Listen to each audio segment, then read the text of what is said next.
ద్వితోపదేశ కాండం 28 అధ్యాయం 8 చూసినట్లయితే, నీవు చేయు ప్రయత్నములన్నిటిలో నీకు దీవెన కలుగునట్లు యెహోవా ఆజ్ఞాపించును. ఆమెన్. ఈ వాక్యము ఈ చేత ఈరోజు దేవుడు మిమ్మల్ని బలపరుస్తున్నాడు. నీవు చేయు ప్రయత్నములన్నిటిలో నీకు దీవెన కలుగునట్లు యెహోవా ఆజ్ఞాపించుచున్నాడు. దేవుడు ఎలాగూ చేస్తున్నాడంటే, నీవు చేయు ప్రయత్నం ఏదైనా కానీ ఆయన ఆ ప్రయత్నములు ఆజ్ఞాపిస్తున్నాడు. ఏమని ఆజ్ఞాపిస్తున్నాడు అంటే, క్షేమము ఉండాలని, దీవెన ఉండాలని ఆజ్ఞాపిస్తున్నాడు.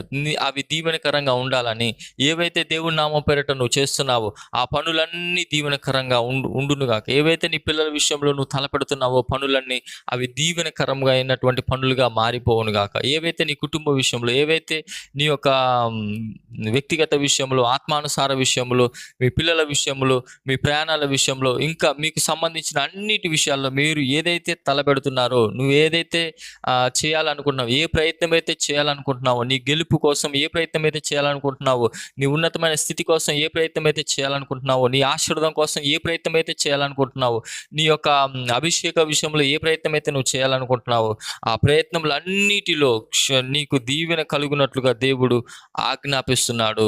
దేవుడు ఆజ్ఞాపించినప్పుడు ఆ ఎర్ర సముద్రము పాయలైపోయింది. దేవుడు ఆజ్ఞాపించిన ఎర్ర సముద్రము చూడండి, మోసాని కర్ర చూపించమన్నాడు.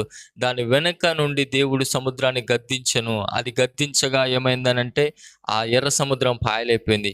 ఎక్కడైతే తన శిష్యులు పడవలో ప్రయాణిస్తున్నప్పుడు అక్కడ తుఫాను వచ్చినప్పుడు దేవుడు ఎర్ర సముద్రాన్ని గద్దించాడు. ఇది రెండో స్థలంలో దేవుడు అక్కడ గద్దించినప్పుడు ఈ సముద్రము నిమ్మలమాయను, పెను తుఫాను, గాలి తుఫాను నిమ్మలమాయను అని చెప్పిస్తున్నారు.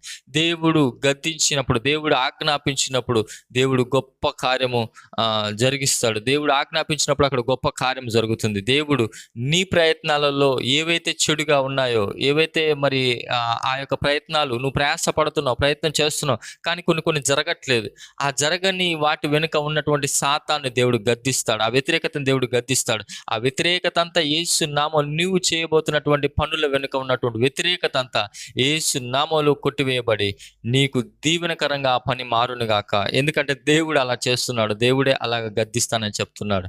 నీకు దేవుడే అలాగ ఆజ్ఞాపిస్తానని చెప్తున్నాడు. దేవుడు ఆజ్ఞాపిస్తే ఏదైనా జరుగుతుంది.